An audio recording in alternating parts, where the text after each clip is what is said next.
pramuniaga atau sales associate atau apapun namanya itu kan sebenarnya kan sebagai majelis hasud. Bener gak sih, dimana dia bisa mempengaruhi lu.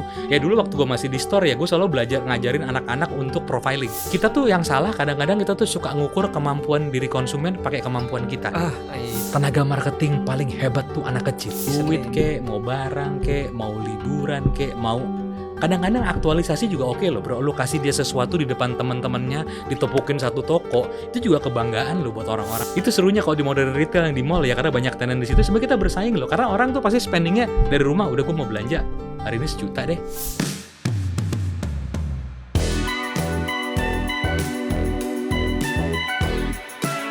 Oke guys, kembali lagi di Cerita Lensa, obrolan santai kreator bersama gue Bagas, host kalian di sini.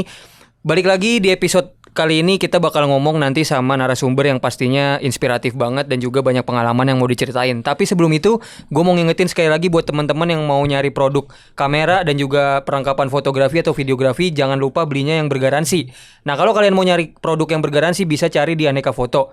Offline store kita ada di Pasar Baru di Metro Atom, dan online store kita ada di website, ada di marketplace, di Tokopedia, Blibli dan juga Shopee. Nanti linknya gue taruh di deskripsi. Hari ini, di hari yang spesial ini, di episode yang spesial juga, kita kedatangan Mas Bimo. Halo Mas Bimo. Halo Mas, terima kasih sudah diundang. Sama-sama Mas. Mas Bimo ini sebagai praktisi retailer marketing ya Mas ya, yang sudah berpengalaman kurang lebih 11 tahun Mas. Ya. Gitu. Nah, langsung aja nih Mas, tanpa basa-basi lagi. Dunia marketing sekarang ini kan udah makin, kalau dibilang tanda kutip, berantakan nih Mas. Yang tadinya marketing itu harus ngikutin 4P dengan adanya teknologi yang makin baru, sosial media, TikTok dan lain-lain. Mungkin trennya jadi kemana-mana nih Mas. Nah, menurut Mas Bimo sendiri yang udah ngerasain 11 tahun di dalam dunia marketing, terutama retail, tren yang bakal works untuk retailer marketing di tahun ini sampai ke depannya tuh, menurut Mas Bimo strateginya gimana sih Mas? Yang paling pas. Kalau kita ngomong retail ya, sebenarnya kan bukan cuma 4P Mas, tapi ada 7P. 7P. Ada product, price, promotion, place, lalu physical evidence, people sama proses. Oh, people prosesnya juga ada. Proses. Karena kalau ngomong retail, people sama proses nih kan segalanya, bener gak sih? Betul. Karena kan percaya nggak percaya ya Mas, orang tuh bukan cuman percaya sama brand loh, tapi percaya sama orang. Kadang-kadang kalau lo punya salesman hebat gitu ya, terus dia pindah ke toko yang lain, bisa jadi customer-nya ngikut lo. Karena itu juga terjadi di bank kan. Iya, betul. Yang namanya personal banking officer, let's say dia pindah ke bank lain, itu nasabahnya bisa pindah. Bisa ikut karena ya tadi orang di samping percaya sama brand, orang juga percaya sama orang. Kayak gitu. Jadi kalau ngomong sekarang perubahannya banyak ya Mas. Sekarang tuh kan semua soal engagement ya. Bener gak sih? Kalau dulu kan mungkin orang masih, kalau retail ya, orang datang ke toko milih barang dan sebagainya. Tapi ya semenjak pandemi kemarin memang banyak hal yang berubah gitu. Ya mungkin teman-teman dari Aneka juga ngerasain banget Mas, ya kan? Pasti. Jadi ketika pandemi terus tiba-tiba ya kita dikondisikan untuk belok ke digital marketing. Betul. Kita dikondisikan untuk belok ke marketplace kayak gitu-gitu kan. Tanda kutip sedikit dipaksa sih Mas. Iya. Yang tadinya belum siap pun harus buru-buru siap pindah ke digital marketing. Betul. Dan ini kan semua soal engagement ya Mas. Dalam artian gimana caranya buat orang percaya sama lu meskipun dia nggak kenal lu, bener nggak sih? Gitu. Dan tapi kan gini, pada akhirnya kan toko online yang sukses, toko online yang marketplace yang sukses biasanya yang punya toko fisik. Betul. Bener nggak? Betul. Karena orang kan biasanya kan apalagi kalau beli barang mahal, apalagi Mas kan main fotografi, betul. Ya kita sama-sama tahu lah barangnya nggak ada yang murah. Ya kan, di saat orang mesti beli sesuatu, mereka tends to buy from the stores that ada fisiknya. Yeah. Jadi kalau ada apa-apa, gue tahu gue kemana mesti klaim, kemana gue mesti komplain, kemana gue mesti retur, kemana gue mesti nanya kalau ada masalah. Kayak gitu sih. Terus apa lagi? Tadi kan Mas Bimo menarik nih, di era gempuran yang memaksa sekarang retailer ini harus punya digital marketing, dipaksa lah tanda kutip dengan adanya COVID. Tapi Mas Bimo juga bilang tadi di dunia retail sebenarnya toko fisik pun masih penting. Tapi kalau di realitanya banyak yang sudah mulai full online, itu gimana Mas berarti Mas? Toko fisik ini sekarang masih penting in terms of touch and feel Mas. Experience. Yes, karena orang kan kadang-kadang mesti pegang dulu, ngerasain sebelum beli, bener nggak? Karena apalagi kalau barang mahal ya bro, pasti kan lu mesti pegang dulu, ini barang sepadan nggak sama harganya. Kayak gitu-gitu. Dan akhirnya toko fisik nih akhirnya hanya menjadi showroom. Bener gak sih? Iya, showroomnya doang. Iya, contoh deh biar gampang. Misalnya Mas Bagas berani gak beli baju lewat online? Jawabannya berani. Kalau lo udah tahu mereknya. Betul. Jadi kalau mereknya A, maka ukuran gue 17. Kalau mereknya B, ukuran gue 16. Misalnya kayak gitu. Betul. Karena kan ya, jadi hampir gak mungkin lo berani beli barang yang lu nggak tahu mereknya dan lu nggak fix soal ukurannya. Bener gak sih? Betul. Iya kan? Betul. Dan gue juga mau pengakuan dosa nih Mas. Kadang juga gue sebagai ya gue pribadi ya nggak tahu kalau yang lain ya, mau pengakuan dosanya adalah gue jalan ke mall Mas, ke toko fashion lah bisa dibilang, tempat beli baju dan lain-lain. Gue cari mereknya, gue fitting, terus gue cari di online. Belinya di online karena lebih murah. Promo, kan? Iya betul. Jadi lu pasti ngerasain dulu, nyobain dulu, lu ngerasa aman, nah lu belinya dari tempat lain oke gitu. Kecuali kalau barang yang murah banget ya, let's say lu cari baju buat tidur di mana aja jadi. Tapi kalau lu beli sesuatu yang ada nilainya, value-nya lumayan, pasti lu akan cenderung gue mesti pegang barangnya dulu. Feeling dulu nih barangnya betul. Kayak gimana sih? Karena setiap orang pasti kan akan ngukur value barang ya dengan harga segini, cocok nggak sih? Pasti kan gitu. Nah, peran marketingnya, digital marketing di situ berpengaruh nggak Mas? Atau bisa dibilang gagal karena gue sendiri adalah yang datang terus belinya di online. Apa memang itu keberhasilan dari digital marketing bisa dibilang? Sebenarnya iya, karena digital marketing kan juga soal bangun trust ya bro. Ya kan bahwasanya lu beli di toko online pun aman kok, dan akhirnya kan peran influencer menjadi luar biasa nih. Bener gak sih? Di saat ada brand yang mengendorse satu orang yang jadi brand ambassador, lalu ketika dia bicara semua orang percaya sama dia, yang tadinya nggak kepengen jadi pengen. Nah ini kan kuncinya gini juga nih sebenarnya kalau kita ngomong digital marketing ya, poinnya kan membangun kebutuhan. Bener gak sih? Kalau needs-nya yang kita cari. Nah kalau lu fokus jualan hard selling, nih barang gua bagus begini-begini, orang nggak peduli bro. Tapi kalau katakan dia start dari kebutuhan lu umur lu segini, lu kerja lu ini, lu punya kebutuhan ini, nah gua punya barangnya. Nah biasanya kenanya di situ sih. Dan ya tadi peran influencer tuh luar biasa, karena influencer tuh sekarang udah kayak ini bro, kayak ustadz. Ya didengar orang bersabda dan orang percaya. Iya, gitu. Gitu. Nah kalau ngomongin influencer Mas Bimo, menariknya tadinya orang percaya dengan influencer yang total followersnya, engagementnya gede-gede banget. Tapi kan balik lagi red cardnya udah pasti di atas rata-rata lah, mahal lah bisa dibilang. Nah tren sekarang kan ternyata beralihnya kayak lu percuma punya influencer let's say 2 yang gede-gede, lu pakai yang mikro-mikro aja, tapi lu terus diomongin nih sama yang mikro-mikro tadi. Nah Mas Bimo tipikal yang setuju dengan itu atau punya pendapat lain? Gue setuju begini, karena gini Mas, ini kan kita bicara kadang-kadang beda daerah juga beda bahasa ya. Betul. Jadi kalau let's say lu bayar satu orang yang mahal sekali untuk cover nasional, mungkin lebih efektif kalau lo bayar beberapa orang di berbagai macam daerah yang bisa bicara dengan bahasa daerahnya dan menyesuaikan kebutuhan daerahnya di daerah betul, tersebut. Betul, itu lebih kena sih. Itu lebih kena. Jadi mau dia mikro, mau dia makro pun nggak apa-apa. Yang karena balik kan sesuai. soal engagement bro. Maksud gua, lu punya follower 100.000, tapi saben kali lo posting yang nge-like cuman cepet, itu cuma berapa persen? Iya kan, akhirnya kan nothing bro. Iya benar. Iya kan, mendingan lo endorse orang yang followernya 10, let's say cuma 1.000, tapi sekali posting yang nge-like gope. Iya benar. Berarti memilih KOL ini juga penting ya Mas Bimo ya. Sesuai dengan produk kita, sesuai target pasar kita mau di ke arah mana. Betul, barang lu barang apa, target customer lu siapa, maka lu mesti endorse siapa. Kalau menurut gue sih itu ya. Itu yang paling penting. Gue belum tentu gue yang benar ya, cuman menurut gue itu. Menurut Mas Bimo gitu, ya, yang ngomongnya based on experience saja. Iya. Siap. Nah, menariknya lagi kan Mas Bimo tadi di awal di mention juga kalau udah 11 tahun nih Mas. 11 tahun kan bukan waktu yang sebentar juga Mas. Pastinya udah mengalami tren marketing yang 11 tahun lalu sampai sekarang. Kalau menurut Mas Bimo sendiri yang paling berubah tren marketing sejak Mas Bimo masuk ke dunia marketing retailer 11 tahun lalu sampai sekarang tuh yang paling signifikan berubah apa Mas? Let's say yang works sama nggak works nih. Ya, satu hal ya Mas, yang hilang ketika orang switch ke marketplace online. Oke. Yang hilang tuh impulse buying. Bukannya justru meningkat Mas? Gini, kalau lo ke toko, let's say ya, misalnya ke suatu toko gitu ya, ada bapak, ibu, anak-anak. Ini masing-masing orang punya kebutuhan loh bro.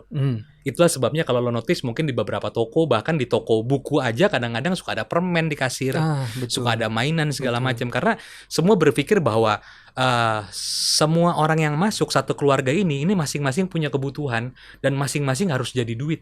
Nah itu gak akan terjadi bro kalau di marketplace. Walaupun ada product recommendation Mas. Yes. Let's say atau gini suggestion deh. Gitu.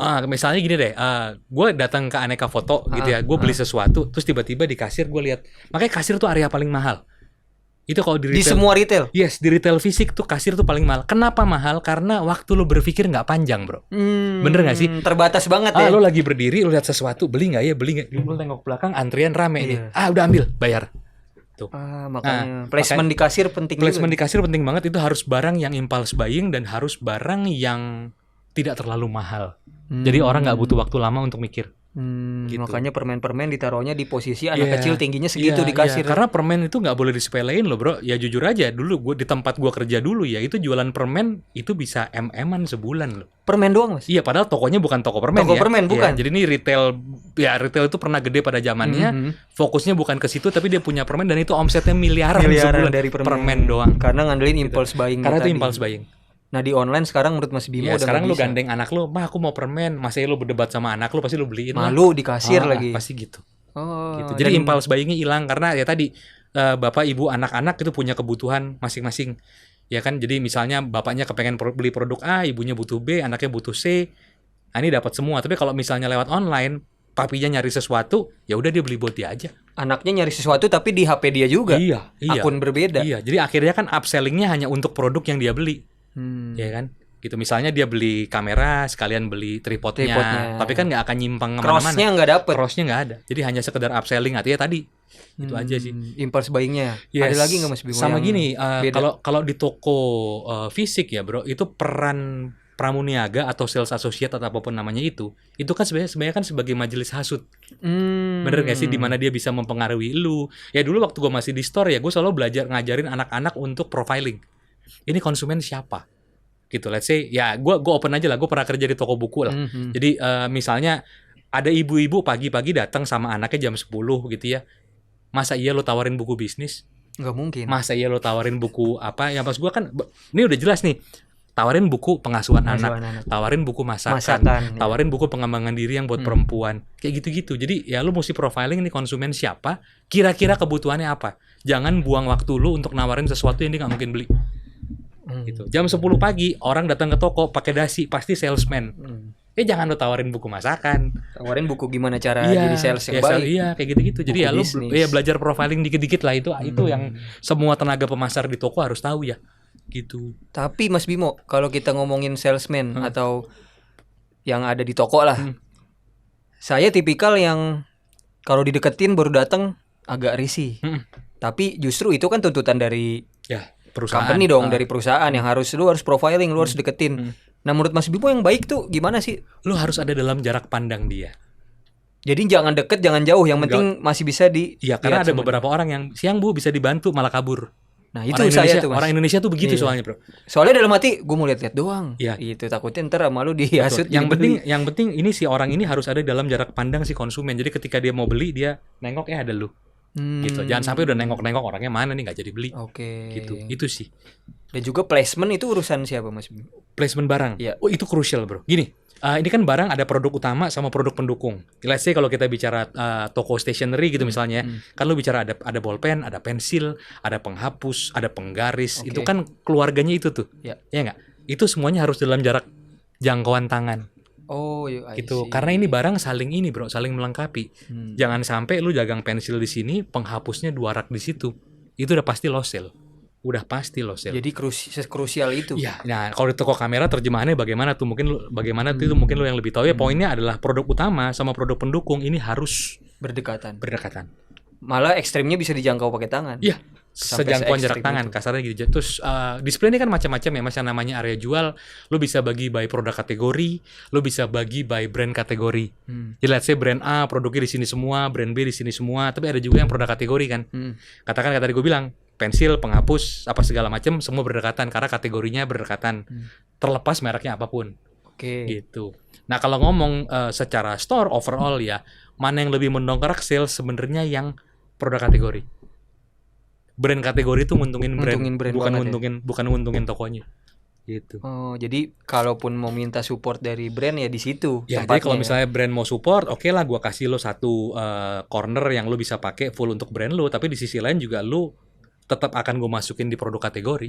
Gitu, karena produk kategori itu lebih kena sih Mas untuk upselling. Betul. Jadi orang beli 1 jadi beli 3. Gitu sih. Kalau dari obrolan singkat gini aja, saya tahu nih pengalaman Mas Bimo satu memang udah teruji lah dari cara Mas Bimo nyampein jawaban. Yang kedua kayaknya juga dari hati Mas. Emang dari dulu emang passionnya emang mau ke marketing. Ya gue senang retail sih bro. Gue senang retailnya justru. Jadi memang dulu kan gue 11 tahun di retail, terus gue pernah pindah ke parking bisnis lah 3 tahun. Cuma karena kemarin pandemi ya. Gak ada yang parkir tuh banyak pasti. Banyak PSBB segala macem. Alhamdulillah bangkrut ya. Bangkrut malah alhamdulillah ya. Gitu. Tapi berarti dari awal Mas memang suka retail. Iya Apa Mas sih. pemicunya Mas? Karena gue anak mall. Dari kecil diajak ke mall terus. Ya nggak juga sih, mas gue gini. Siapa sih nggak senang kerja di mall? Tempatnya dingin, indah, dan sama gini. Gue tuh suka ngelihat barang ya. Gimana caranya barang ini mesti di display supaya menarik. Di saat kita nata barang di rak juga kita kan main CMYK bro. Urutannya mesti bagaimana supaya di mata nggak capek. Terus kayak rak dinding ya itu kan ada rak paling tinggi 1, 2, 3, 4, 5 misalnya. Itu rak yang paling mahal kan rak nomor 3. Kenapa? Karena itu eye level lu kalau lu berdiri. Segitu ya. Iya, dipikirinnya. Itu kalau dan ada teorinya berarti ya? Iya, dan itu kalau ngomong display jarak jauh ya. Maka yang ya kalau dulu ngomong display jarak dekat kayak rak-rak tengah itu rak yang paling mahal tuh yang paling atas. Karena eye level lu ke rak yang paling atas. Jadi mesti karena gini, setiap rak itu bisa dimonetize. Ya kan, dulu waktu gue di store, karena gue kan juga sempet di merchandising 6 tahun ya bro. Jadi gue yang beli barang buat toko, gue yang distribusi barang itu ke toko. Barang apa mesti ke toko mana, karena nggak semua barang mesti masuk semua toko. Oke, sampai gue mikirin placementnya di toko gimana, displaynya gimana, cara ngejualnya gimana. Terus gue juga deal sama vendor, ini gue harus kasih insentif ke anak-anak toko. Pikirin salesnya juga. Ya, karena barang itu kalau nggak ditawarin sama barang itu ditawarin, hasilnya beda sekali. Krusial itu juga mas. Lo display nih, lo cuekin sama lo display terus lo tawarin, beda. Makanya ada display yang berdebu, ada display yang bersih. Betul. Karena biasanya sering dipegang tuh. Makanya akhirnya brand saling berlomba-lomba untuk ngasih insentif. Karena mereka tahu persis brand sebelah nih yang kategorinya sama kayak gua, dia bisa ngasih duit. Gua nggak ngasih duit pasti habis gua. Iya, benar mas. Gitu. Tapi kalau balik lagi ke personal Mas Bimo nih, pendidikan emang based on di marketing. Gue sebenarnya S1-nya banking bro, S1-nya perbankan, S2-nya strategic management. Oh, ada ya masih nyambung lah ya, masih ya. nyambung. Ya kalau pengalaman kerja ya pernah di bank, pernah di retail, pernah di parkir. Ya sekarang malah di digital app kalau sekarang. Digital app. Di Halo Foto ya Mas Bimo? Di Halo Foto. Apa tuh Mas Halo Foto Mas? Halo yang Foto, sekarang lagi Mas Bimo jalanin. Oke, jadi Halo Foto nih sebenarnya aplikasi digital bro. Jadi bisa di-download di App Store sama di Play Store. Jadi kita tuh kayak media sebenarnya. Jadi isinya tuh podcast. Ya kayak gini-gini deh podcast. Nah coba bedanya kan lo podcastnya ditayangin di YouTube. Kalau gue ditayangin di app. Jadi ini akan jadi konten eksklusif buat teman-teman yang download Halo Foto lah. Jadi ada podcast, kita wawancara. Kebetulan kita satu lingkungan jadinya kan sekarang kan kita main di fotografi, jadi kita podcast sama orang-orang yang berperan dalam ekosistem fotografi lah.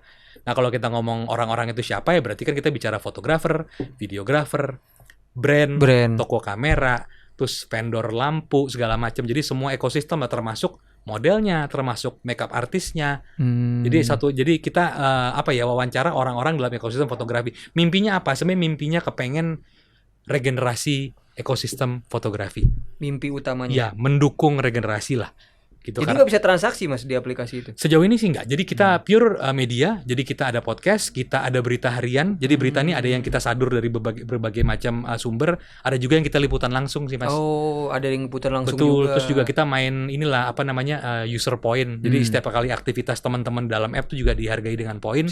Nah poinnya bisa ditukar sama merchandise. Wah menarik. Ada topi, ada tumbler, ada baju gitu-gitulah. Oke. Berarti buat teman-teman yang mau download, ini kan menarik banget nih dapat koin. Nanti ada linknya di deskripsi. Poin coy. Bukan koin. Oh poin, sorry. Ada poinnya. Jadi nanti kalau mau download menarik banget langsung aja di deskripsi. Karena bisa belajar foto juga dari situ. Iya, jadi kayak gini mas. Ini kan kalau kita ngobrol sama teman-teman yang senior fotografer ya, mereka tuh sebenarnya sangat senang berbagi. Ya kan. Yang muda juga butuh asupan informasi. Nah, kita pengen jadi wadah komunikasi antara si senior dan si junior sih. Jadi platformnya. Iya, untuk saling belajar, saling engage. Gitu sih. Siap. Keren banget Halo Foto, menarik. Sukses selalu mas buat Halo Foto. Thank you. Sukses buat Aneka Foto sama podcastnya. Thank you. Kita balik lagi mas ke marketing nih.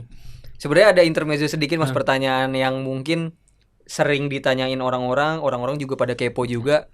Mumpung Mas Bimo di sini, pengalaman di marketingnya udah lama, saya mau nanya mas, kenapa bioskop kalau di mall ditempatin paling atas mas? Apakah alasan teknis atau memang ada strategi marketing di situ mas? Kalau gue sih ngeliatnya gini, karena sebenarnya bioskop itu kan traffic builder ya bro. Sebenarnya. Jadi gini, anchor tenant itu kan di mall itu kan department store, terus restoran yang gede-gede, terus dulu toko buku. Gue nggak tahu sekarang masih apa enggak. Ya kan sama bioskop. Itu yang kenapa ditaruh paling atas supaya orang jalan melewati semuanya baru ke bioskop. Berarti secara marketing ada reasonnya. Yes, termasuk juga gini loh bro, harga space di mall itu kan juga tergantung posisi eskalator. Oh, bener nggak? Lu pas tidak, let's say eskalator naik nih ya, terus langsung di depannya itu mahal bro.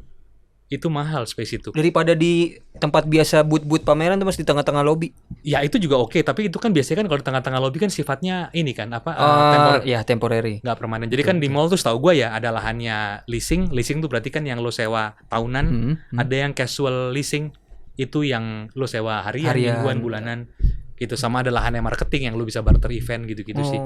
Dan yang paling mahal adalah yang di dekat eskalator. Dekat eskalator, lobby juga pasti mahal lah. Dia jadi pintu masuk utama gitu. Tapi kan pintu masuk utama juga kadang-kadang yang turun di situ cuman yang pakai supir atau pakai Grab. Iya. Ya, Kalau kan? yang bawa pribadi, lo parkir dari di bawah, belakang ya kan? lewatnya pasti kan. Pasti lo nongolnya di App Store dulu. Iya, Bukan di App Store hypermarket dulu biasanya betul. ketemunya. Nah malah ada Mas di beberapa mall yang kita dari parkiran mau ke mallnya itu malah lewatin departemen store-nya. Iya. Jadi eskalator punya mereka, kiri kanannya barang mereka. Lebih gokil lagi Itu berarti. dulu kayak Kemang Village dulu kan ada Matahari ya kalau nggak salah. Juga kalau lo parkir kan lo masuknya ke Matahari dulu. Kalau nggak salah Citrus juga di beberapa mall dia lewatin tokonya dia, departemen store-nya dia. Betul. Itu kan akses orang keluar masuk ya bro, itu traffic utama kan gitu. Meskipun nanti kalau lo ngitung traffic jadi bias. Iya. Jadi seolah-olah customer toko lo lewatnya ada sekian sering. ribu per day tapi cuma numpang lewat. Gitu. Nah itu termasuk keberhasilan nggak tuh Mas? Kalau dibilang berhasil marketingnya, walaupun nggak conversion ya? Ya enggak sih bro. Enggak sih, karena banyak orang masuk gini di toko tuh kan banyak rojali ya, rombongan jarang beli. Jadi masuk ya kan ngacak-ngacak display lo, ngotor-ngotorin toko lo, tapi nggak beli terus buat apa? Ya kan. Walaupun secara traffic jadi meningkat. Iya traffic meningkat, ya mungkin kalau ngomong awareness orang jadi tahu, oh ada toko itu di situ karena gue tiap hari gue lewatin. Nah di situ nanti pinter-pinternya si tenaga pemasar untuk nyegat. Ya kan ini orang tiap hari lewat toko gue tapi nggak pernah beli, sekali-kali tawarin dia coba, siapa tuh dia mau beli. Itu lagi profiling lagi kan, penting Mas. Tadi orang percaya orang suka sama orang bukan cuma sama brand sama tokonya tapi juga sama individunya. Gitu. Kadang-kadang banyak orang beli karena gue kasihan sama orangnya. Bener gak sih? Bener. Ini orang gigih banget nawarinnya, kasihan lah gue beli deh sekali-sekali. Iya. Gitu. Bahkan kalau kita sendiri ngerasain sales lama itu customer loyalnya banyak banget Mas. Ya benar, kalau dia pindah ke dealer lain atau apa pasti ngikut semua tuh. Betul. Jadi memang personality juga, tenaga pemasar juga harus dibangun berarti Mas. Betul, dan tadi kembali soal people bro. Ini kan lu mesti pinter-pinter melihara orang. Bener gak sih?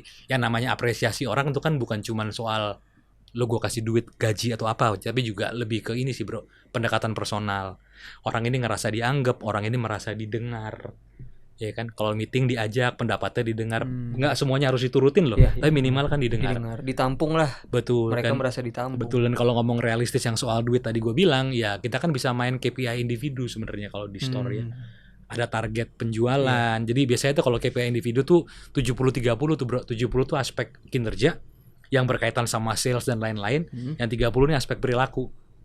Aspek perilaku ini kan bicara soal attitude dan lain-lain. Attitude dia tepat waktu apa enggak, gimana kerjasamanya sama teman-teman yang lain, ya kan dia reporting on time apa enggak, ya kayak gitu-gitulah. Jadi aspek perilaku juga perlu dinilai meskipun cuma 30 ya. Jangan gede-gede karena kalau gede-gede ntar bias.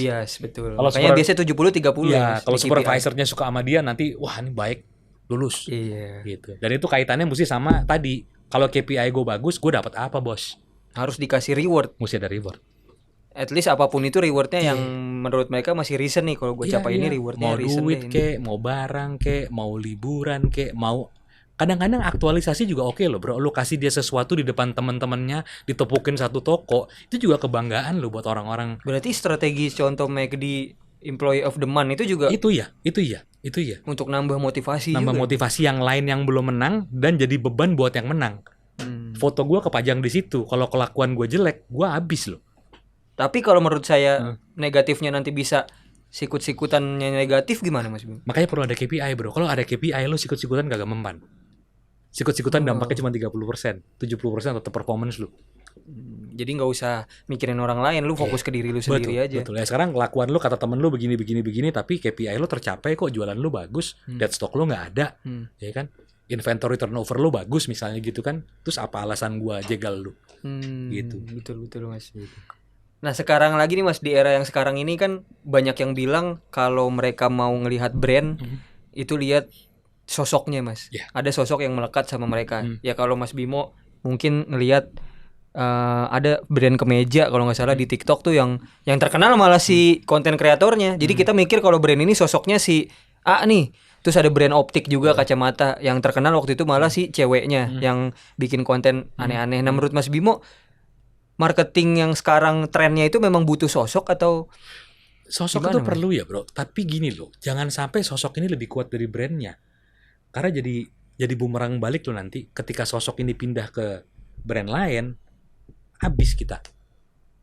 Bener, Jadi kebawa. jadi tetap yang mesti lo jual tuh brand lo. Jangan sampai sosok ini lebih kuat dari brand itu sih kalau menurut gue ya. Tapi kalau untuk di awal di push dulu sampai dapat traffic, it's okay. Tapi terus gini, manajemen mesti pinter maintain nih. Siapa yang mau lo angkat sebenarnya? BA-nya atau brandnya? Oke. Iya kan, jangan sampai kebalik nih. Kalau kebalik repot lo. Lu jadi gini loh bro. Yang namanya perusahaan, yang namanya marketing apapun itu, lo tidak boleh bergantung sama yang namanya orang. Bener nggak sih? Jadi nggak ada orang tetap mesti jalan. Orangnya ganti tetap mesti jalan. Dan brand ambassador juga bisa ganti juga ya Mas.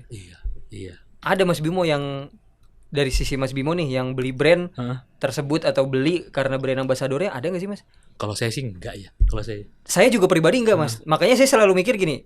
Sebenarnya brand ambasador itu tujuan utamanya itu memang bikin orang jadi konversi karena suka sama si orang tersebut, atau cuma ningkatin awareness doang Mas? Nah gini, kalau kita bicara Instagram sama TikTok, ini kan mungkin dua dunia yang berbeda ya bro.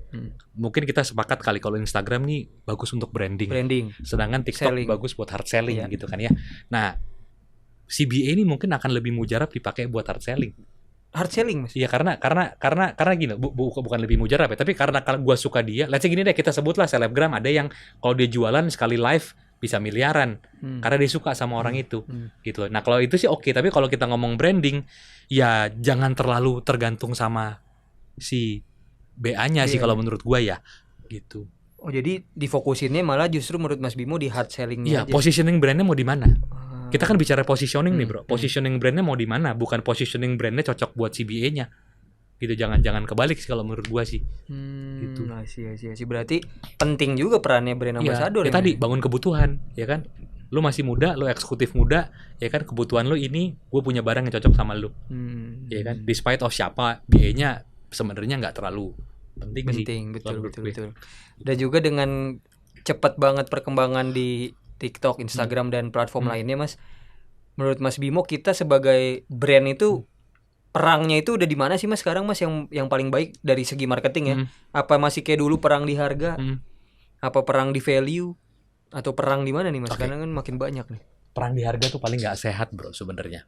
Paling nggak sehat. Karena lu suffer lu mau sampai kapan banding-bandingan harga? Lama-lama margin lu habis, biaya nggak cover. Mendingan lu perang di value. Jadi udah nggak recommended. Karena kalau ngomong value berarti kan ada harga barang sama service di situ. Berapa banyak sih bro orang yang beli di toko itu terus karena suka sama pelayanannya? Bener gak sih? Bener. Iya kan? Toko sebelah mungkin lebih murah tapi orangnya rese, males gue. Toko ini agak lebih mahal tapi orangnya enak, gue kenal udah lama, gue percaya sama dia, gue pernah komplain, handlingnya juga bagus. Dagang value sih, dagang nilai. Jadi price menurut Mas Bimo udah nggak worth it untuk diperangin Mas? Enggak di sih era ya. sekarang ya? Enggak sih kalau menurut gue bro, orang tuh beli value sih kalau menurut gue ya. Jadi brand-brand yang mending tinggiin value-nya. Bener. Lu as a store juga harus punya value, ya kan? Lu as a brand juga harus punya value. Nah yang cocok Mas, menurut Mas Bimo kan ada ya brandnya yang kelasnya high end, mid end, low end. Makin tinggi kelasnya, makin tinggi value yang lu mesti bangun. Tapi kalau kita mau perang harga, menurut Mas Bimo masuknya lebih pas di yang mana nih untuk di era sekarang? Bawah. Oh kalau yang masih low end mau perang harga masih oke. Fine, karena konsumennya nggak ngerti value, yang penting murah. Tapi begitu lo once lo udah mulai mau bangun brand lo mau dipandang sebagai apa, maka di situ value lebih penting sih bro. Bukan cuma soal harga ya. Ya harga penting lah, cuman nggak cuman itu. Lo kalau udah bicara kelas B plus, kelas A tuh harga udah nggak berpengaruh. Nggak pengaruh. Ini gue ada cerita. Dulu kan toko buku di mana gue kerja kan cabangnya ada 117. Ada yang lokasinya di mall yang kelas C, kelas B, ada juga yang di kelas A, ya kan? Konsumen Pondok Indah, bro. Let's say lu punya barang nih, tas dari harga 2 juta sampai harga 250.000. Customer Pondok Indah lo tawarin tas 250.000, dia marah. Lu pikir gue nggak sanggup beli? Tuh. Jadi kalau di Pondok Indah kita balik, lu kalau ada orang nyari tas, lu tawarin yang paling mahal dulu.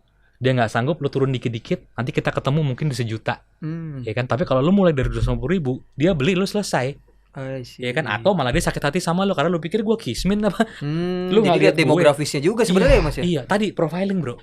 Penting banget Dulu berarti. waktu gue masih di store sebelum gue di head office, gue selalu survei. Kalau gue pindah toko, gue pasti survei konsumen gue siapa, daya belinya seberapa. Dan gue selalu cek. Gue biasanya nanya sama operator parkir, rata-rata orang parkir berapa jam. Itu pada saat tahun Mas Bimo kerja itu, Iya. pendukung data nggak sebagus sekarang dong, Iya, Mas. Sekarang gua kan harus ada effort. third party, Jadi ada apa? gue Effortnya dulu berarti kalau ditempatin di suatu tempat, gue berteman sama semua orang, bro. Gue berteman Parkir. sama operator parkir, gue berteman sama manajemen mall. Karena gue juga nanya berapa jam orang konsumen di kalau gue nggak dapat dari parkir, minimal gue dapat dari mall. Ya kan? Tapi paling reasonable adalah dapat dari parkir, Yes. karena kan dia Terus tahu. gue nanya sama, dulu kan ada Matahari kan besar ya bro di mana-mana ya. Gue nanya sama Matahari, lu di toko lu sejam berapa? Rata-rata kunjungan konsumen berapa jam? Itu akhirnya gue come up lah, kunjungan mall orang tuh rata-rata 3 jam. 1 jam di Matahari, karena gue dapat data dari Matahari. 1 jam di toko gue, 1 jam lagi makan. Tuh. Ada waktu makannya, jangan Iya. lupa, karena orang ke mall pasti Iya. sisipannya Dan makan. itu kan gue jadi bahan gue ngobrol sama anak-anak. Orang tuh di toko kita rata-rata sejam loh. Kalau sampai lo nggak bisa jualan, ada something wrong with you. Iya, 1 jam. Sejam, masa nggak lo nggak lo hasut? Ibaratnya kan gitu. Beda 5 menit 10 menit. Dan lu Masih sadar nggak bro, sebenarnya ya ketika tadi orang ke tempat makan, ke dep store sama ke store gua gitu ya, lu sadar nggak kalau itu sebenarnya kita tuh rebutan budget dia loh bro, Iya betul. ya kan? Dia ngantongin duit 1 juta di dompet, ya kan? Ini buat siapa? Kan kita rebutan coy, Iya benar-benar. ya kan? Tuh, Benar Mas. itu serunya kalau di modern retail yang di mall ya, karena banyak tenan di situ. Sebenarnya kita bersaing loh, karena orang tuh pasti spendingnya dari rumah, udah gua mau belanja hari ini 1 juta deh. Karena marketingnya bagus segala Iya, macam. akhirnya pulang budgetnya bawa. habis di toko A, begitu ke toko kita Tinggal sisa udah tinggal doang. ampas-ampasnya doang ya kan? Gitu. Tapi kalau ngomongin tadi Mas Bimo bilang pengalaman di toko buku, saya paling penasaran Mas. Gue paling penasaran di toko buku itu. Let's say Mas, kalau di dealer kamera, let's say di Aneka Foto nih, sales kita jualan itu bisa spek, bisa dari sisi harga, bisa dari sisi kualitas brandnya, build quality dan lain-lain. Kalau buku Mas, Oke. itu bukannya personal banget. Gini Mas, di toko buku itu kan dagangannya bukan cuma buku ya, tapi ada stationery. Dulu waktu zaman gue di sana, gue malah kembangin produk-produk lain. Dulu itu ada mainan gue yang mulai. Terus ada barang-barang fancy, terus ada barang-barang outdoor. Sebelumnya kan barang Sport, outdoor tuh kan dikelola sama pihak ketiga kan. Terus kita mulai kembangin sendiri. Bukan ada skateboard juga ya Mas di Sempat ada juga. Jadi ada yang dikelola Gramedia. pihak ketiga, ada yang dikelola Gramedia. Nah, ini kan sebenarnya kenapa gue buat begitu, bro? Karena tadi ketika si mamanya atau si papanya ke toko mau beli buku sesuatu, anaknya bisa beli mainan sekalian. Ya kan, kita bahkan jual sepatu di Gramet waktu itu. Kita bahkan jualan sendal segala macam di Gramet. Gitu. Dulu pertama, jadi kadang-kadang gini nih, kita tuh yang salah. Kadang-kadang kita tuh suka ngukur kemampuan diri konsumen pakai kemampuan kita. Itu Dulu sering, gue Mas. pernah ditanya sama salah satu store, Bim, lo yakin mau jualan mainan harga segini? Emang siapa yang mau beli? Ya kan? Gue balikin lagi, Mas, konsumen kita bukan kita loh. Iya kan? Kita mungkin barang segini mahal, buat konsumen kita enggak loh. Makanya tadi cerita yang di Pondok Indah. Iya. Nampar Jadi lu banget jangan ya. ngotakin konsumen lu pakai kemampuan ekonomi lu, karena kita beda sama mereka gitu. Mereka banyak yang daya belinya jauh di atas kita, dan sayang banget kalau nggak lu ambil. Berarti dari sisi saya pas jawaban Mas Bimo adalah dalam tanda kutip buku nggak bisa di upselling dong Mas. Jadi larinya ke cross selling yang lain-lain. Iya, buku sih masih bisa di upselling dalam artian kayak tadi nanya, kakak kerja di mana? Kakak ini, kak kita punya buku ini. Itu masih bisa. Gitu. Ya kalau dia mau beli komik Mas. Let's say nih saya datang nyari komik One Piece, kan berarti saya suka banget One Piece. Nggak bisa Iya, dong di iya. cross selling ke Naruto Bisa atau ditawarin apa. komik lain sebagai tambahan kan sebenarnya. Gitu. Tapi gini lah, kalau anak kecil lu hasut agak susah sih sebenarnya kalau buku ya. Tapi gini loh, Bro. Ini satu hal yang menarik. Tenaga marketing paling hebat tuh anak kecil. Kenapa Mas bisa bilang Lo gitu? tawarin mainan ke tuh anak, dia akan nangis-nangis guling-guling depan ibunya dan akan dibeliin. Lo tawarin ke mamanya, nggak usah Mas.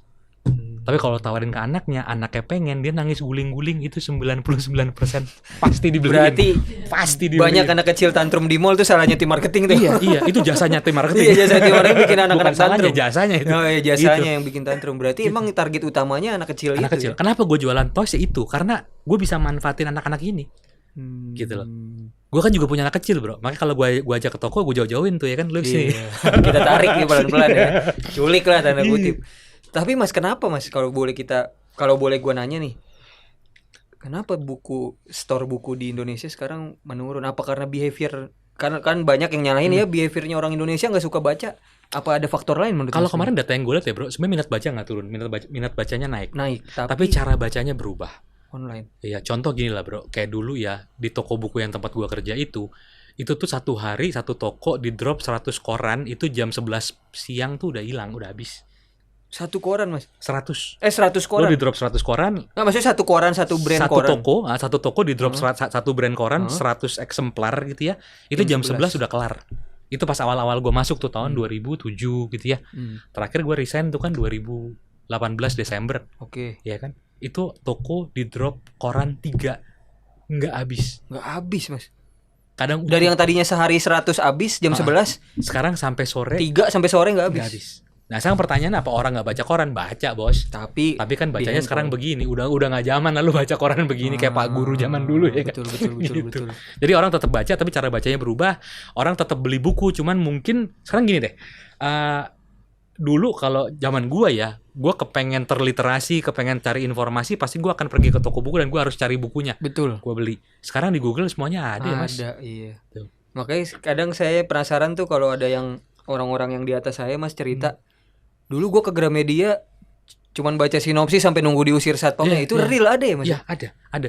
Bahkan dulu ya, Bro, sempet ada orang yang bukan ada, banyak yang kirim surat cinta ke intinya surat cinta, Mas. Terima kasih sama karena kalau bukan gara-gara gue nggak akan sukses.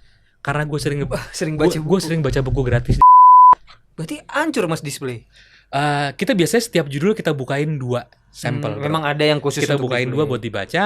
Hari ini ada buku baru, kita bukain 2. Malam tutup toko, yang kebuka ada 5. Orang buka sendiri. Luar biasa loh konspirasi Indonesia. Inisiatifnya buat buka sendiri. Iya. Berarti pada saat itu bisa dibilang ya, tapi itu bagian dari CSR-nya mereka loh. dapat pahala lah ya, karena banyak banget. yang sukses dari situ. Banget, Tapi merugi dong kalau bisa dibilang Mas. Enggak lah bro, buku tuh marginnya luar biasa bro. Kan tapi traffic yang sia-sia cuman baca sinopsis banyak Mas. Ya yang tapi kan akhirnya keluar kan lagi. ini kan Nggak lu berkonversi. kayak brainstorm orang dari kecil. Bahwasanya lu brandingnya melekat. Buku ya sama margin sama luar kayak biasa. makanan anak kecil lah, McD kan gitu. Buku margin luar biasa Mas. Luar biasa. Sampai luar sekarang. Lu kalau biasa main kamera, terus lu main buku atau main stationery, buset. Lokal apa buku Mau luar, lokal Mas? mau impor sama aja cuy. Marginnya. Margin semua. Udah. Gitu, karena dulu gue ngalamin kan, gue ngambil dari vendor lokal, dagingnya tebel, gue ngimpor langsung dari Cina, dari Korea lebih tebel Sama lagi. lebih tebel lagi. Gitu. Cuma bedanya kalau lo ngimpor dari Cina kan duit ngendepnya lama nih. Ya kan, lu kan beli barang kan pasti lu beli 1 kontainer sama 2 kontainer harganya beda. Ya kan, otomatis kalau mau beli banyak ya harganya lebih murah. Ya tapi berarti kan resiko uang ngendepnya agak lebih panjang. Betul. Tapi daging semua. Daging. Daging semua. Benar-benar. Gitu. Nah Mas, kalau boleh saran nih Mas dari Mas Bimo nih sebagai yang udah pengalaman 11 tahun di retailer marketing, saya nanya buat Aneka deh. Kalau Mas Bimo lihat Aneka Foto sekarang, strategi marketing apa yang menurut Mas Bimo paling efektif? Itu tadi balik ke product, price, promotion, place, people, physical appearance sama 7P. proses. Ya, 7P. Jangan 4P doang berarti. 7 karena lu ada people di situ yang lu harus pikirin. Ada proses kerja, bro. Karena proses kerja tuh kaitannya sama efisiensi. Coba dicari tahu kegiatan apa yang nggak efisien, yang buang-buang biaya. Kayak gitu loh. Termasuk pemakaian kardus, plastik apa itu kan juga dihitung harusnya. Iya, Mas. Beban iya. sebenarnya itu ya. Cost juga kan maksudnya. Beban. Gitu. Terus ya tadi lu kayaknya butuh ada open display kalau menurut gua. Balik ke soal touch and feel. Lu mesti punya meja experience yang orang bisa pegang. Walaupun sekarang ada tapi masih kurang kali ya Mas ya. Iya. Itu dan kalau lu ngaca dari lifestyle modern camera shop sekarang ya bro, ini kan semua display open, bahkan rak dinding pun open, ya kan, orang bisa pegang gitu. Terus apa ya lebih ke situ sih ya, dan tadi kalau bisa lu bikin 2 kategori nih, brand kategori sama produk kategori. Dan ketika lu bicara produk kategori, maka semua produk pendukung mesti dalam jangkauan tangan tadi. Itu untuk cross selling dan juga upselling tadi. Betul. Nah kalau untuk digitalnya Mas, kalau digital influencer KOL penting Mas? Masih? Ya itu masih penting lah, bro. Cuman ya tadi jangan sampai brand lo terlalu tercitra dengan orang itu. Karena adanya orang itu untuk mendukung penjualan dan mendukung branding lo, bukan malah diserahin ke pundaknya 100%. Iya, bukan malah mendukung orang itu semakin hebat karena dia di endorse sama si ini, dia makin hebat, lu nya nggak dapat apa-apa. Bener nggak sih? Bener Mas. Ya karena sebenarnya kan lu sama KOL kan kalau menurut gua ya ini kan sebenarnya kan mitra. Iya. Ya kan, lu mesti hoki, gua mesti hoki lah. Sama-sama ya bisa dibilang Simbiosis mutualisme. Iya, jangan sama-sama sampai gue yang menguntungkan. fitness lo yang keker. Iya. Gitu. Ada tuh orang begitu. Iya, ada, bro. Kita yang fitness yang keker Iya, orang. soalnya banyak project fitness sekarang ya kan, nggak ada dagingnya. Nggak ada dagingnya, Keringet kering doang. banget iya. Bener-bener mas. Sama satu lagi mas, saya sering dengar juga mau marketing lu sebagus apapun, katanya marketing yang powerful adalah mouth to mouth. Bener nggak mas? Setuju nggak mas? Benar. Karena gini bro, sekarang orang kalau mau beli sesuatu ya pasti satu minta pendapat influencer, kedua minta pendapat temen yang udah pakai. Itu udah pasti. Jadi mau marketingnya sebagus apapun, iklan lu sekeren apapun, Iya. kalahnya mau omongan temennya dia. Kalahnya sama majelis hasut kalau Pakai ini aja bro, gue udah 9 tahun pakai ini aman. Iya. Ya selalu gitu lah bro. Kan dulu gue zaman kuliah aja kan gue juga jualan velg segala macem kan. Jadi ya semua begitu, majelis hasut tuh di mana-mana. Di saat lu duduk di toko velg, terus ada satu orang yang kita anggap dia senior, dia ngomong apa, nurut kita. Iya. Nurut. Benar. Ternyata dia dapat komisi dari toko sialan. Iya. Bener, ternyata dia ini afiliator. Iya, jadi lu mau ngomong industri buku, ngomong industri foto, ngomong industri otomotif, semua sama cuy. Sama. Bener. Fenomena juga nih mas. Penasaran nih, saya mumpung ada Mas Biu, nggak apa-apa mas nanya-nanya di luar konteks dikit nih.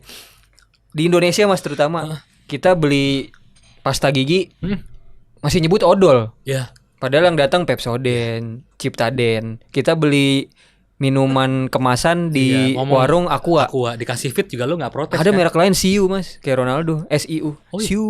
Oh iya. Ada kemudian saya beli, Mbak beli Aqua mereknya Siu. Nah, menurut Mas Bimo itu fenomenanya memang udah benar-benar 100% works gara-gara tim marketingnya bisa jadi top of mind sampai lama. Ya, gini. Atau faktornya apa mas? Satu itu, kedua ini juga sih bro, karena mereka hadir lebih dulu.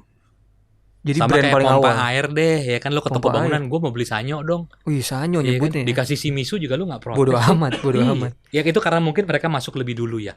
Jadi orang udah ke brand bos, kayak tadi gue bilang McD anak kecil, ya kan.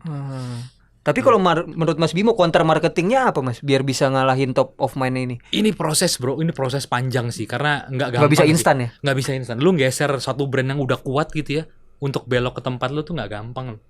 Dan budget harus gede ya mas? Gini, ini satu hal yang kadang-kadang retailer lama nggak nyampe ke sana pikirannya kalau menurut gue. Jadi lu retailer lama kan mikirnya gini, kalau gue keluar uang sekarang sekian, balik modalnya kapan? Ya kan? Jadi analoginya kayak lu punya toko kelontong, gue belanja hari ini 100 juta, ya kan? Bersihnya berapa nih? Habisnya kapan? Ya? Cuannya berapa? Sedangkan kalau lo ngomong branding bro, ini kan lu keluar duit, bakar duit terus. Baliknya bisa 5 tahun lagi, 3 tahun lagi. Itu. Nah budget marketing yang sehat berarti menurut Mas Bimo? Apa beda-beda? Beda-beda ya bro, karena tadi masing-masing retailer marginnya beda-beda. Ya kan? Mungkin untuk beberapa retailer dibilang 5% kecil. Tapi untuk beberapa retailer 5% udah dagingnya semua habis. Iya kan? Benar. Jadi tergantung balik lagi ya kalau dibilang budget yang pasnya berapa. Betul. Tapi kalau boleh ngomong Mas, tadi balik lagi ke cara ngalahin top of mind. Ya kita sebut brand aja, ntar kalau mau disensor nggak apa-apa lah. Bicola pada masa itu kan pengen banget tuh ngalahin Coca-Cola. Hampir tuh Mas menurut saya berhasil. Iya, termasuk Pepsi. Kalau Pepsi kan dia udah dari dulu Mas. Bicola kan maksudnya brand baru yang hadir, yang langsung jadi official Piala Dunia apa segala macam, budgetnya gede.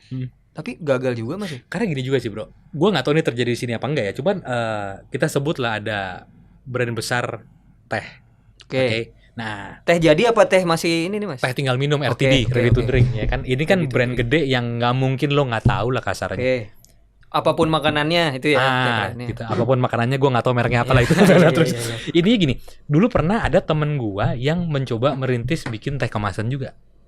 Oke, terus dia distribusi nih ke ke distributor, ke warung-warung, agen-agen.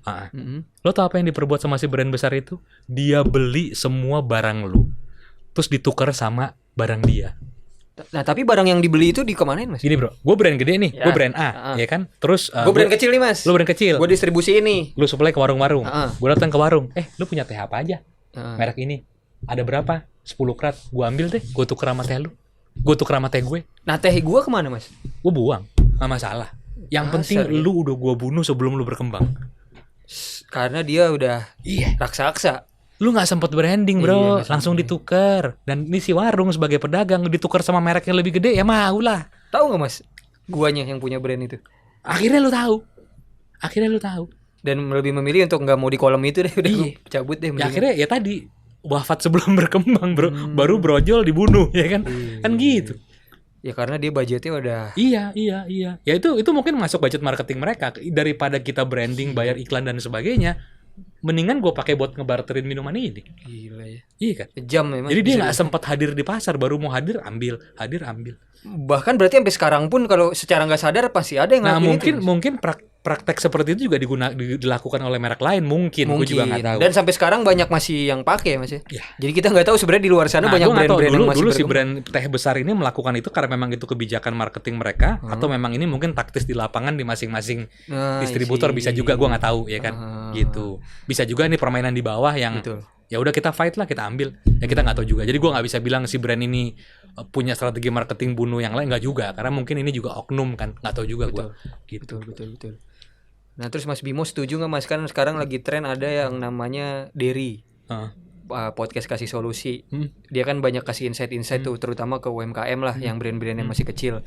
Dia bilang kalau sekarang tuh udah jangan marketing 2.0 lagi, lu harus udah step up ke 3.0 bahkan ke 4.0. Nah menurut Mas Bimo dengan UMKM yang budgetnya mungkin marketingnya masih sedikit, masih worth it nggak untuk di perang harga price, atau memang saran dari ini benar lu coba value dong yang lu value. Gue sepakat banget value bro, karena lu kalau lu perang harga habis lo lama-lama, mau sampai kapan? Walaupun kita masih UMKM, yang menurut Mas Bimo tadi kan low end masih cocok tuh perang harga. Kalau mau kenapa lu nggak bikin produk bundling? Karena dengan bundling kan value harganya bisa naik, ya kan? Oke lah, lu mungkin potong margin, tapi kan perputaran barang lu lebih cepet. Yang tadinya lu jualan 1 jadi jualan 2, meskipun mungkin margin lu secara total agak lebih berkurang kecil, ya. Tapi kan makin banyak barang lu yang berputar di pasar, makin orang makin notice sama brand lu, ya kan? Gitu. Benar Mas. Karena orang kan belanja kan apa yang kelihatan di depan mukanya. Oh merek ini ya. Gitu. Kok jadi tiba-tiba banyak ya merek ini di mana-mana, kan gitu. Benar Mas. AI Mas. Menurut Mas Bimo kan kalau ngomongin AI banyak pekerjaan yang katanya di masa depan itu udah nggak ada, digantiin sama ya let's say robot dan lain-lain. Nah marketing ini menurut Mas Bimo bakalan everlasting masih, atau ada terancam juga? Terancam nggak terancam? Karena gini bro, kembali ke tadi yang gue bilang, orang percaya orang loh, bukan cuma brand. Kalau ngomong AI kan nggak ada sosoknya sosok digital yang entah siapa.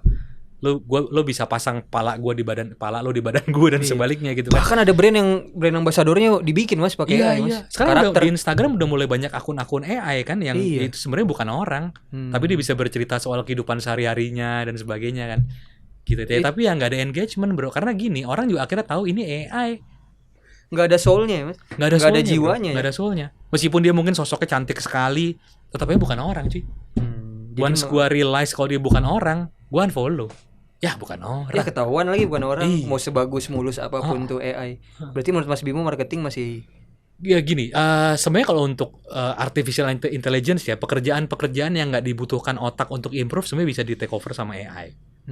Sebenarnya ya. Dan sifatnya membantu berarti AI. Ya. Jadi karena bukan kan kita dikuasain AI, tapi kita yang malah ngontrol mereka kita untuk jadi AI gitu. Karena sebenarnya kan AI kan juga bikinan orang bro, otaknya tetap otak orang. Iya.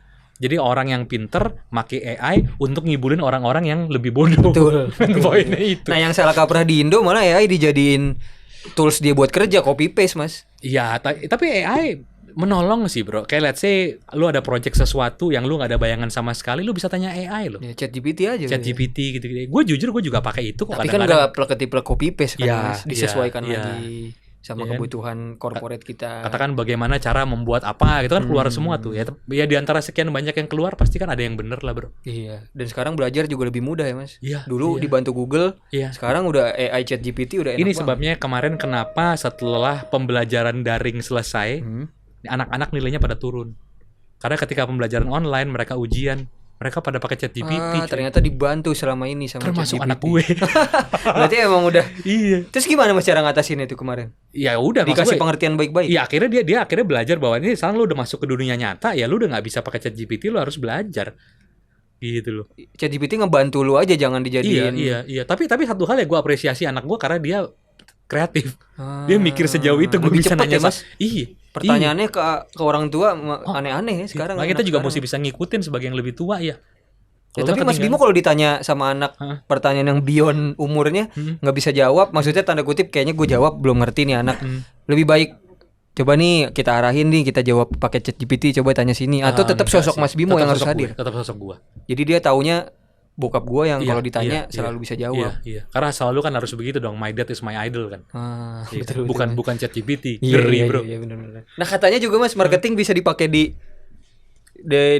dalam urusan keluarga sama cari jodoh, kan ada bukunya tuh mas. Yang kemarin Henry Manampiring ya, yang bikin filosofi teras, dia bikin kayak implementasi teknik marketing buat nyari jodoh. Karena beberapa ada yang relate mas, kayak 4P itu relate ternyata. Gini bro, lu marketing buat cari jodoh kan ujung-ujungnya sebenarnya kan lu personal branding. Iya, balik Iya kan? lagi. Iya kan? Ngebangun personal branding. Iya, lu mau cari jodoh kan lu mau dikenal sebagai Bagas yang seperti apa, gitu kan, sosoknya kayak apa, gitu. Jadi memang masih relate. Dan lu sebenarnya Instagram tuh kan sarana buat lu personal branding kan. Lu mau dikenal sebagai orang yang apa? Orang yang pemberani kah? Orang yang soleh kah? Orang yang apakah? Kan gitu kan. Tapi hati-hati sekarang katanya HR kalau Gen Z mau ngelamar kerja kan dilihatnya track record dari sosial medianya mas. Iya. Makanya harus hati-hati banget kita bersosial Termasuk media. gua bro, gua kalau nginterview orang juga nanya, kamu punya Instagram nggak? Gitu, kalau punya, gua juga pengen tahu nih orang siapa. Karena ketika interview semua orang palsu bro. Bener gak sih? Itu by experience mas, memang seperti itu. Karena dari kantor-kantor yang lama juga dulu gue gitu. Karena kalau gue katakan lo ini ya HRD ya, gue ngelamar kerja nih, gue pasti kan akan bicara serapi mungkin, sesopan mungkin. Tapi di luar kan gue kayak apa? Betul. Sosoknya udah beda. Salah satu caranya kan gue riset lewat sosmednya. Iya. Betul. Ini orang mainnya sama siapa ya kan? Kegiatannya ngapain aja? Ya dan kan? Banyak yang ternyata bertolak belakang ya mas sama sosial ngobrol, media. Pas lagi ngobrol ngutip ayat ternyata kelakuannya dugem dulu ya. Kan misalnya kayak gitu. Misalnya. Penting ya mas sosial media. Iya. Terakhir nih mas, pertanyaan penutup. Dari 11 tahun Mas Bimo di dunia marketing, pengalaman kerja, ada nggak mas satu brand yang strategi marketingnya menurut Mas Bimo sampai sekarang tuh kayak ini paling keren nih, yang bisa gue jadiin panutan nih strategi marketingnya brand ini nih. Amazed banget lah Mas Bimo ngelihat brand ini strategi marketingnya. Ntar sih, gue mikir dulu. Kalau saya jujur McD dari dulu Mas, dia adaptasinya bisa yang mulai tren orang ngopi di Indonesia bikinlah McCafe segala macam. Jadi benar-benar bisa ngikutin perkembangan zaman. Betul. Happy Meal buat anak kecil. Iya, McD dan tadi gue bilang ya anak kecil tuh udah ke brainwash mau ke McD. Iya kan? Mas Bimo sama berarti McD juga? Ya McD ya sama gini lah bro. Sekarang tuh kan orang tuh jual bukan cuma jual produk ya, tapi juga jual brand. Sepakat gak sih? Lu ngopi, let's say kita sebutlah di Starbucks, Americano 65.000, coy. Itu kan lu gak beli kopinya bro. Beli apanya mas? Lu beli brandnya. Gitu, karena kalau lu ngopinya Starbucks, lu foto, lu upload di Instastory, ada value-nya. Betul, ke sosial kan? Ini kita berimpact gitu. Coba kalau lu ngopi Jago, pasti gak bakal foto. Gak bakal story, ya. Itu pelanggan tetap kopi Jago. Banyak tuh deket di Metro Atom. Iya, gak pernah di story bener mas. Tapi kalau let's say naik sedikit nih, beli kopi kenangan langsung difoto. Iya, karena orang tuh sekarang punya kepentingan untuk kelihatan kaya, kelihatan sukses. Ya kan di saat masih makan sosial media ya Mas. Iya. Bro, ini gilanya ya. Sekarang tuh orang hidup bukan buat dirinya sendiri tapi hidup untuk orang lain. Hidup untuk mengesankan orang lain. Lu kepengen dikenal sebagai orang yang banyak orang yang pengen kelihatan kaya sih, Bo. Poinnya itu. Ya masih kan? makan sosial media. Iya, ngasih makan sosmed. Lu habis gajian lu beli Starbucks ya kan. Besoknya Starlink lagi goceng ya kan. Bener. Nah, disitulah tugas marketing tuh di brand-brand tersebut. Betul. Dia mau ngasih makan Instagramnya nih, sosial medianya lu. Tumbler kalau ada brand kopi yang bagus kan dijual 500.000, 700.000. Logonya dicopot sebenarnya cuma 100.000 bro, yang dijual 700. Lihat aslinya, aduh kualitinya yang begini lagi. Sama. Bener. Dan sekarang kan anak-anak yang generasi yang sekarang ini ya, itu kan sangat apa ya? Mereka bilangnya apa? FOMO ya. Jadi ada sesuatu yang baru mereka mesti ngikut gitu kan.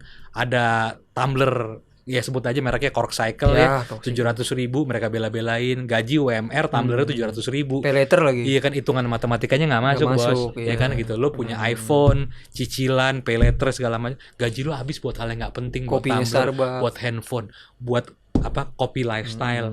Tuh. Sebelum kerja beli kopi dulu, siang ngopi lagi. Iya, ngopi lagi. Seru Mas. Dan yang dibeli bukan kopi coy, tapi gayanya. Brandnya. Gitu, karena dia pengen dibilang, wih keren.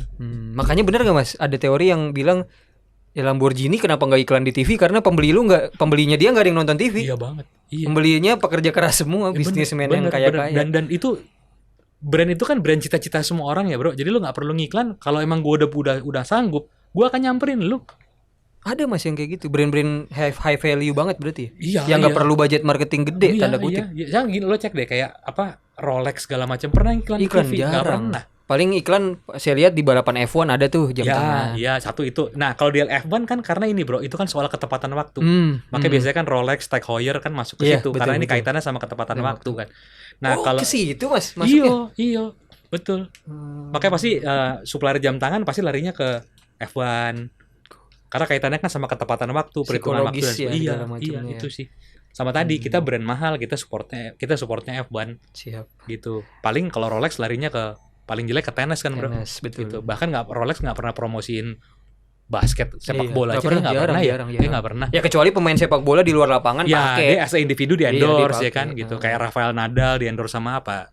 Richard Mille kalau nggak salah. Gitu. Terakhir nih Mas jadi penasaran lagi. Katanya brand-brand fashion itu tuh bayar artis buat lu pakai aja terus gitu. Sambil lu ngopi, sambil lu jalan nanti di foto paparazzi jadi lu kelihatan pakai brand gua. Iya, gue dengar Itu strategi marketing juga Iya, berarti, itu strategi marketing. Dan gini lah, Bro. Baju itu kan ya sebenarnya kan tergantung yang make. Setuju gak sih? Bro, Gue beli Gucci yang aneh-aneh juga men, dipakai kalau- jelek Mas. Kalau badan lu jelek, ya kan, lu mau pakai kaos harga 5 juta tetap aja jelek. Iya. Tapi kalau badan lu bagus, lu pakai baju 100.000 thriftingan juga kelihatan bagus Kelihatan karena frame lu bagus gitu. Nah, makanya kan pasti kan mereka akan endorse orang-orang yang punya badan ideal, bener gak sih? Betul. Tuh. Jadi itulah jawabannya dari semua.